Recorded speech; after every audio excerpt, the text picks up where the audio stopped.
Bienvenue sur La Base, les 3 minutes pour comprendre comment améliorer le taux de délivrabilité de vos campagnes emailing par Mindbase. Aujourd'hui, on regarde comment fonctionne l'outil de filtrage d'Orange pour optimiser vos campagnes emailing. Ici Agathe, spécialiste en délivrabilité chez Mindbase.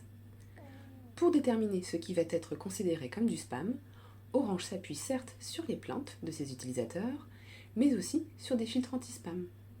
Pour ça, il utilise 2 outils.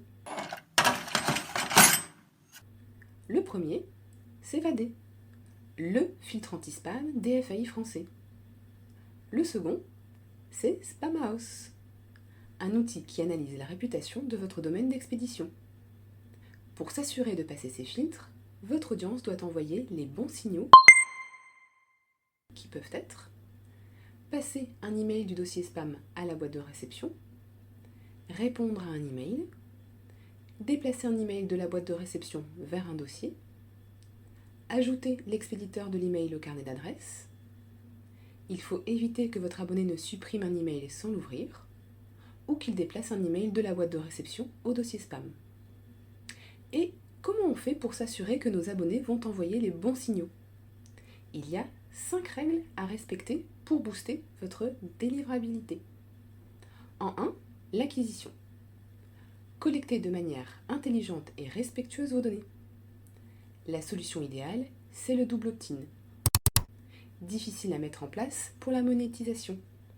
Préférez la co-registration, qui génère des inscriptions plus engageantes que le co-sponsoring. Deuxième point, l'engagement. Segmentez votre base selon les intérêts de vos abonnés. Ensuite, il suffit d'envoyer les bonnes campagnes aux bonnes personnes de votre base. En 3, le suivi. Définissez vos KPI, suivez-les et tirez-en des conclusions. Vos campagnes doivent évoluer pour que votre délivrabilité soit au rendez-vous. Le 4e point, c'est le volume.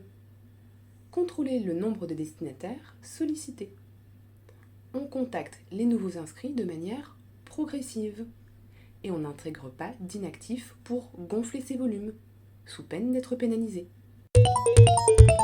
Dernier point, le désabonnement. Ne cachez pas votre lien de désabonnement. Vous risquez d'inciter un utilisateur qui n'est pas intéressé à vous passer en spam. Et ça, c'est un mauvais signal. En bref, on favorise une collecte claire et qualitative. On ajuste ses cibles. On surveille la pression marketing. On cible ses envois par centre d'intérêt. Avec ça, vous devriez augmenter votre taux de délivrabilité rapidement. Si vous avez besoin de plus d'infos, on analyse le sujet dans notre article dédié sur notre blog. C'était La Base, le podcast de Mindbase sur la délivrabilité des emails. Merci de nous avoir écoutés. Si cet épisode vous a plu, laissez un avis sur votre plateforme de podcast préférée.